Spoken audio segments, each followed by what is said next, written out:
आदाब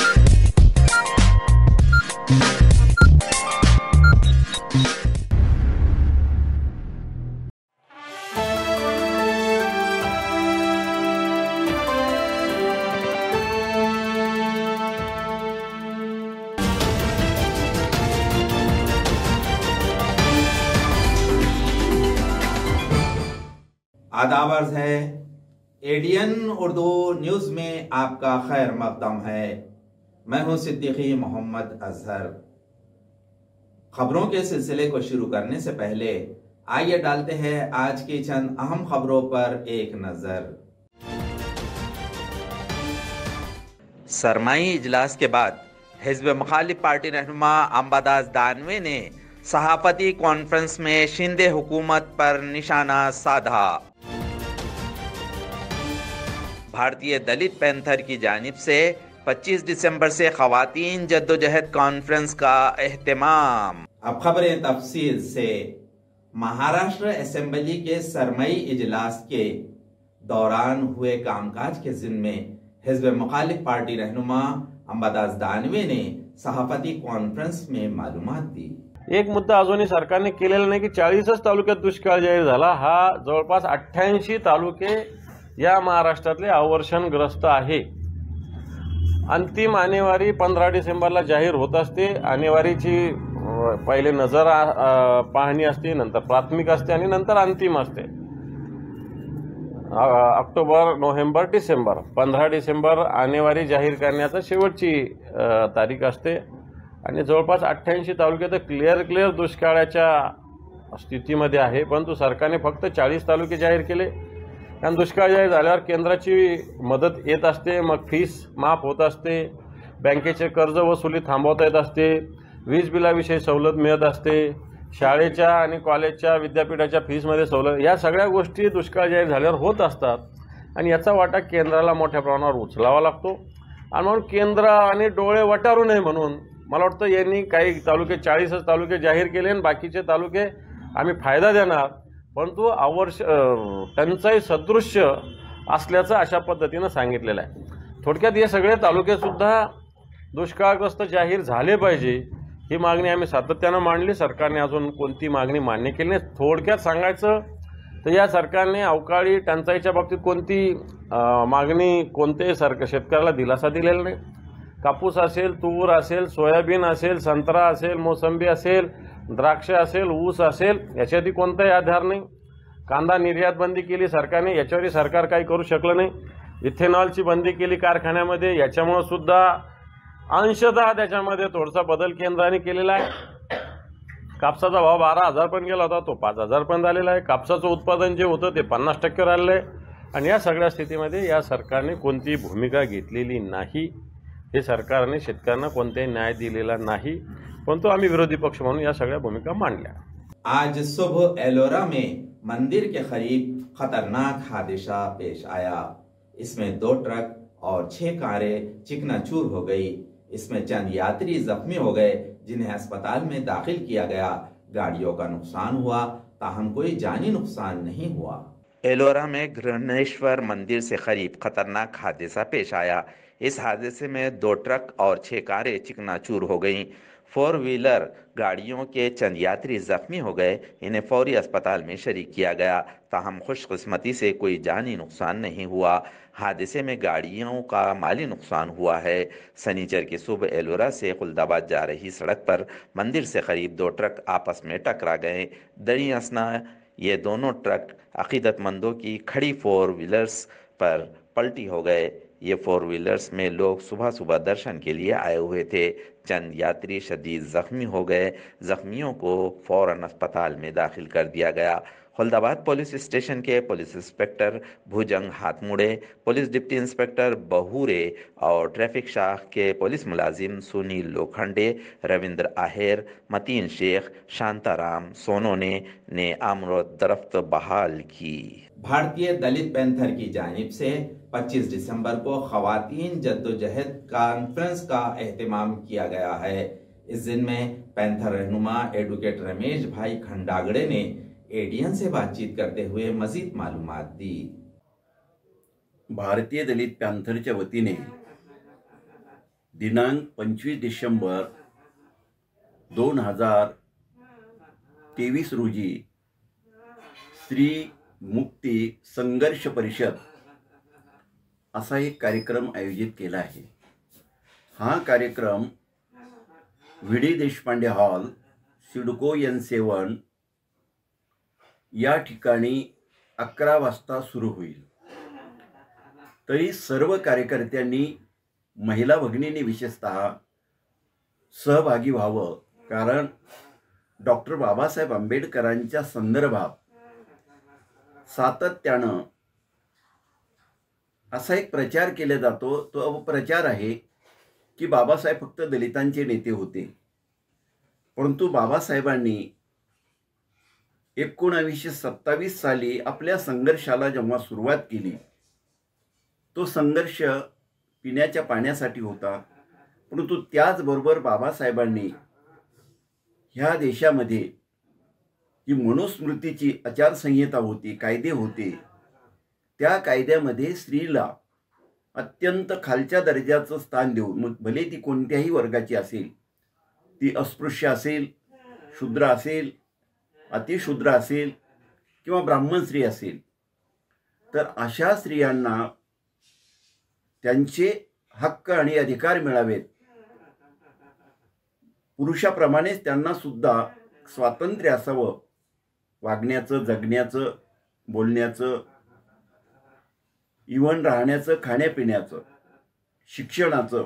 ह्या संदर्भात बाबासाहेबांनी जो मूलभूत विचार मांडला, तो संघर्ष आजही संपलेला नाही। आणि म्हणून हा संघर्ष पुन्हा पुढे नेण्यासाठी पुढच्या पिढीपर्यंत, कारण आजही स्त्रियांवर अत्याचार होतात, स्त्रियांवर बलात्कार होतात, स्त्रियांना अत्यंत दुय्यम दर्जाची वागणूक देण्यात येते। आणि एवढंच नव्हे तर नवरा जर आगाऊ असेल, तो तिला बिनदिक्कत फारकत देऊन टाकतो। तर ह्या सगळ्या गोष्टीवर बाबासाहेबांनी बंधन आणलं होतं। स्त्रीला सुद्धा शिक्षणाचा अधिकार आहे, स्त्रीला सुद्धा इथं स्वाभिमानानं जगण्याचा अधिकार आहे, स्त्रीला सुद्धा इस्टेटीमध्ये वाटा मिळाला पाहिजे। ह्या सगळ्या प्रक्रियेसाठी बाबासाहेबांनी घटनेनंतर सुद्धा हिंदू कोड बिल सादर करण्याचा प्रयत्न केला। परंतु इथल्या सनातनवाद्यांनी, धर्मवाद्यांनी त्याला सातत्याने विरोध केला आणि नेहरूंचं सुद्धा चाललं नाही। आणि नेहरूने नंतर टप्प्याटप्प्यानं त्याच्या सुधारणा करून ते हिंदू कोड बिल सुद्धा पूर्णपणे मान्य केलं। इथल्या सर्वसामान्य माणसाच्या विचाराला इथं प्रतिष्ठा निर्माण करून देण्याचा जो संघर्ष केला, तो संघर्ष आजही संपलेला नाही। आणि त्यासाठी बाबासाहेबांनी केलेला संघर्ष पुढच्या पिढीला संदेश देण्यासाठी भारतीय दलित पॅंथरच्या वतीने स्त्री मुक्ती संघर्ष परिषद या ठिकाणी आयोजित केली आहे। आणि म्हणून सगळ्या स्त्रियांनी, कार्यकर्त्यांनी आणि पुरोगामी बनवणाऱ्या सगळ्या विचारांच्या लोकांनी या परिषदेमध्ये सामील व्हावं असं आव्हान या दिवशी मी करतो। ट्रैवलर्स में आग लगने की वजह से बस खाकतर हो गई। ये वाकया हरसूल जेल से मुत्तसिल मैदान में पेश आया। इस आग पर आतिश फिरो दस्ते ने काबू पा लिया। खुशकिस्मती से कोई जानी नुकसान नहीं हुआ। N13 वानखड़े नगर के रिहायशी ज्ञानेश्वर बंसोड़े की मिल्कियत की बस जलकर खाकतर होने का वाकया सनीचर को पेश आया। हरसूल जेल से मुत्तसिल मैदान में सुबह वॉशिंग करके ये बस खड़ी की गई थी। केशरी नंदन ट्रैवलर्स की ये बस रात को सफ़र करके सुबह को मैदान में लगाने के बाद अचानक आग लग गई। क़यास किया जा रहा है कि वॉशिंग करने की वजह से वायरिंग में शॉर्ट सर्किट होने की वजह से ये आग लगी है। इस दिन में इत्तला मिलते ही आतिश फिरो का एक दस्ता मौके वारदात पर पहुंच गया और आग बुझाने में कामयाबी हासिल की। ताहम तब तक बस का 6 से 8 लाख का नुकसान हो चुका था। नाजरीन, अब वक्त हो चला है एक मुख्तसर से वक्फे का। वक्फे के बाद जल्द हाजिर होते हैं। देखते रहिए ADN उर्दू न्यूज। दिवाळी धमाका। छत्रपती संभाजीनगर मध्ये प्राइम लोकेशनवर आलिशान 2 BHK row houses. Beed bypass road, Satara परिसर पासून फक्त 200 मीटरच्या अंतरावर। हिवाळी पाटील लॉन्स पासून फक्त 400 मीटरच्या अंतरावर। आकर्षक किमतीत रो हाऊसचे मालक व्हा आणि आकर्षक बक्षिसे जिंका. किंमत फक्त 51 लाख पासून पुढे. विकसित क्षेत्रात अधिष्ठान आहे. वैयक्तिक रो हाऊससाठी प्रशस्त पार्किंग, त्याचबरोबर private garden, video door bell, सौर सिस्टीम. जागेचा पत्ता प्लॉट क्रमांक 14P 15 24 25P Beed bypass Satara परिसर छत्रपती संभाजीनगर औरंगाबाद. खरेदीसाठी आमचा कॉन्टॅक्ट नंबर आहे 9860056488. सर्व बँक कर्ज उपलब्ध आहेत. अटी आणि शर्ती लागू.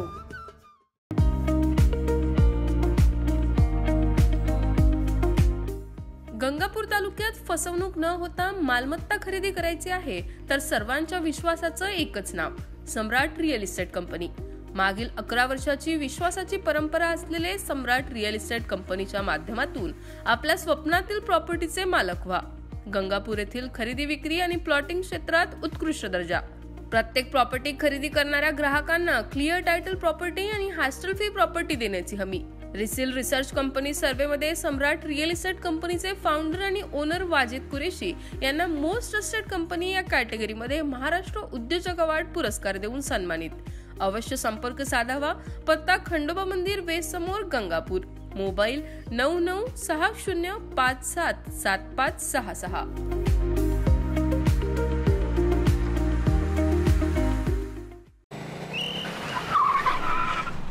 मस्त मास्क पहना रे तूने. Thank you sir. वो जान बचाने के लिए पहनना पड़ता है ना सर. रेडीमेड है या टेलर मेड है? ऑनलाइन ऑर्डर किया है सर. एक और है ना सर. देना. बहुत मस्त लगे आपको. ये ना सर. सर ना भाई, जान बचाने के लिए बाइक चलाते वक्त सिर्फ खोपड़े पे मास्क पहनेगा तो खोपड़े को कौन बचाएगा? समझ गया सर. हेलमेट ऑनलाइन ऑर्डर कर, वरना हमेशा के लिए ऑफलाइन हो सकता है. Okay sir. ये ले. चल हम ये भी ऑनलाइन भर दे. हेलमेट पहने, ट्रैफिक नियमों का पालन करे, जिंदगी के सफर को सुरक्षित रखे. वक्फे के बाद आपका दोबारा इस्तकबाल है. गवर्नमेंट मेडिकल कॉलेज व अस्पताल घाटी के डीन के ओहदे पर डॉक्टर शिवाजी सुकरे का तकर्रुर किया गया है. इसके बाद उन्होंने कॉलेज व अस्पताल का जायजा लिया. बादअज़ा उन्होंने एडीएन से मुखातिबत में आइंदा लाहे अमल के जिम्मे मालूमात दी. सर्वप्रथम मी आपले मनापासून आभार मानतो की आपण या ठिकाणी मला माझी बाजू मांडण्याची संधी दिली. 20 डिसेंबर 2023 रोजी शासकीय वैद्यकीय महाविद्यालय व रुग्णालय अर्थात घाटी रुग्णालयामध्ये मी अधिष्ठाता म्हणून रुजू झालेलो आहे.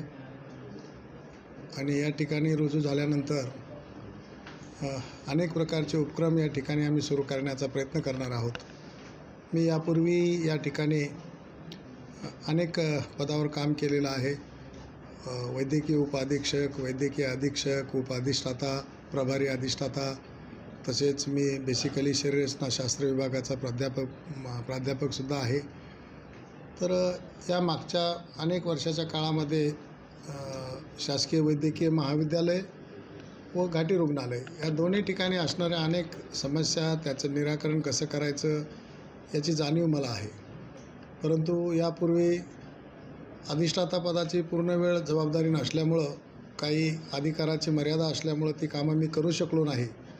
परंतु सध्या अधिष्ठाता पदावर कार्यरत असल्यामुळं या ठिकाणी जे सामान्य रुग्ण येतात, गोरगरीब रुग्ण येतात, तर वर्तमानपत्रामधून, इलेक्ट्रॉनिक्स मीडियामधून त्याविषयी वारंवार अनेक गोष्टी बोलल्या जातात की या ठिकाणी औषधी मिळत नाहीत, इंजेक्शन नाही, गोळ्या नाहीत, त्यानंतर सर्जिकल आयटम्स नाहीत, बऱ्याचशा वस्तू बाहेरून लिहून दिल्या जातात.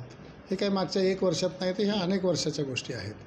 आणि त्यामुळं या ठिकाणी जर ह्या सर्व सोयीसुविधा उपलब्ध करायच्या असेल तर या ठिकाणी MJPY सारखी एक योजना आहे, ज्याच्यामध्ये आम्हाला त्याच्यात जर आम्ही रुग्णांना जास्तीत जास्त लाभ दिला तर त्यामधून आम्हाला महिन्याला किमान 2 ते 3 कोटीचं आम्ही टार्गेट ठेवणार आहोत.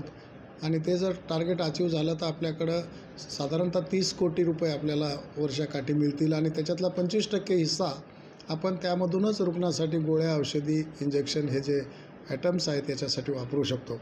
तर ती आमची एक पहिली प्रायोरिटी असेल. आता मागच्या 2-3 दिवसापासून मी या ठिकाणी राऊंड घेतो. तसं या रुग्णालयाचा, महाविद्यालयाचा कणानकणा मला माहीत आहे. तर त्यामुळं राऊंडमध्ये मला असं निदर्शनास आलेलं आहे की रुग्णसेवेच्या दृष्टीनं स्वच्छतेचा प्रश्न आहे.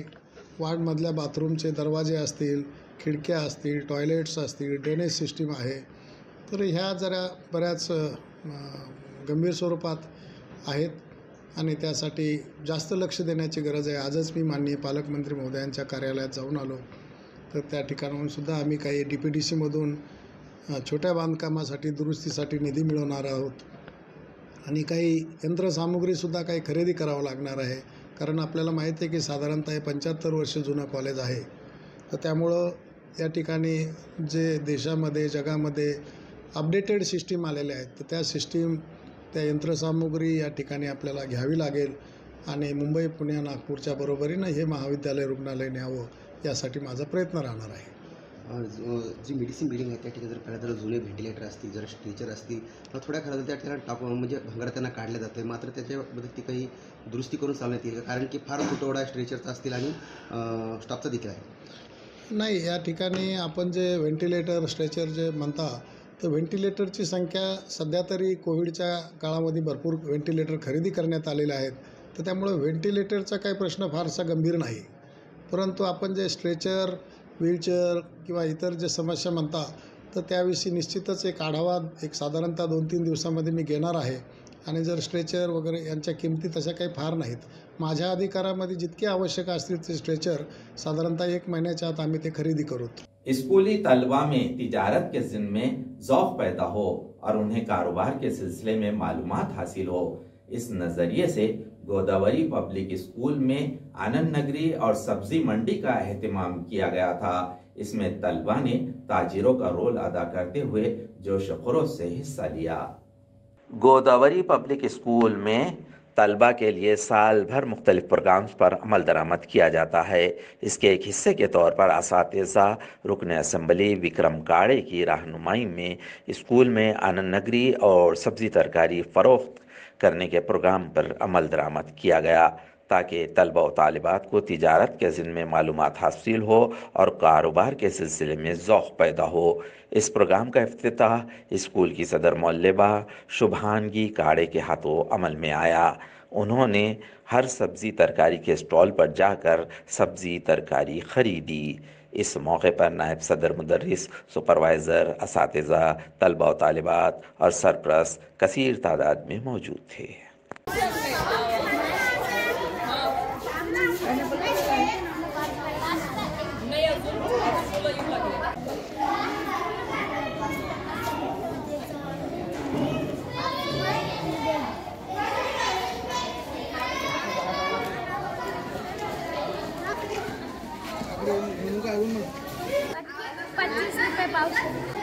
ए तुमची भाजी कशी दिली आणि पेरू बोरं कसे दिले वाटीभर कि 5चे. तू कितीला दिलं पेरू? तू कसे दिले?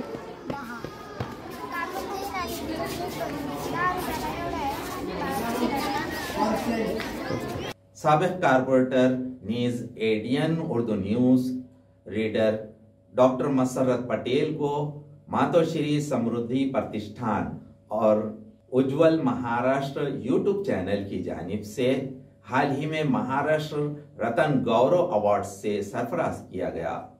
औरंगाबाद म्यूनसिपल कॉरपोरेशन की साबिक कारपोरेटर और फ़आल समाजी खिदमतगार डॉक्टर मसर्रत यूनुस पटेल को उनकी समाजी व फलाही खिदमत की अंजामदही और डॉक्टर बाबा साहेब अम्बेडकर मराठवाड़ा यूनिवर्सिटी की जानिब से डॉक्टरेट की डिग्री से सरफराज किए जाने पर मातोश्री समृद्धि प्रतिष्ठान और उज्ज्वल महाराष्ट्र यूट्यूब चैनल की जानिब से महाराष्ट्र रत्न गौरव अवार्ड से नवाजा गया.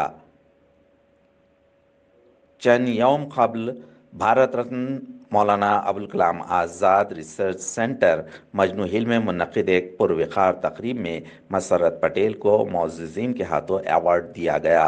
वाज़ेह है कि मसर्रत पटेल औरंगाबाद म्यूनसिपल कॉरपोरेशन में कारपोरेटर रह चुकी हैं. اس دوران انہوں نے عوام بالخصوص مسلم مسائل کے سلسلے میں حکومت و انتظامیہ سے بے باک نمائندگی کی اور مسائل کی یکسوئی کے لیے ہر سطح پر اقدامات کیے۔ مسرت یونس پٹیل سیاسی و سماجی مصروفیات کے ساتھ ہی صحافتی شعبے میں بھی وابستہ رہیں اور شہر کے ADN نیوز چینل پر نیوز ریڈر کی خدمات انجام دیتی ہیں۔ اسی دوران انہوں نے اپنا تعلیمی سفر بھی جاری رکھا اور مختلف ڈگریوں کے حصول کے ساتھ ڈاکٹر بابا صاحب امبیڈکر مراٹھواڑہ یونیورسٹی سے PhD کی ڈگری حاصل کر کے ڈاکٹریٹ کی ڈگری حاصل کی۔ ان کی سیاسی و سماجی اور صحافتی خدمات کے انجام دہی اور تعلیمی شعبے میں نمایاں کارکردگی پر انہیں مہاراشٹر رتن گیرو ایوارڈ سے نوازا گیا۔ خبروں کے سلسلے کو ختم کرنے سے پہلے آئیے ڈالتے ہیں آج کی چند اہم خبروں پر دوبارہ ایک نظر۔ سرمائی اجلاس کے بعد حزب مخالف پارٹی رہنما امباداس دانوے نے صحافتی کانفرنس میں شندے حکومت پر نشانہ سادھا۔ بھارتیہ دلت پینتھر کی جانب سے 25 دسمبر سے خواتین جدوجہد کانفرنس کا اہتمام۔ ناظرین، یہ تھی آج کی خبریں۔ کل دوبارہ حاضر ہوں گے چند نئی خبروں کے ساتھ۔ دیکھتے رہیے ADN اردو نیوز، آواز ہر دل کی۔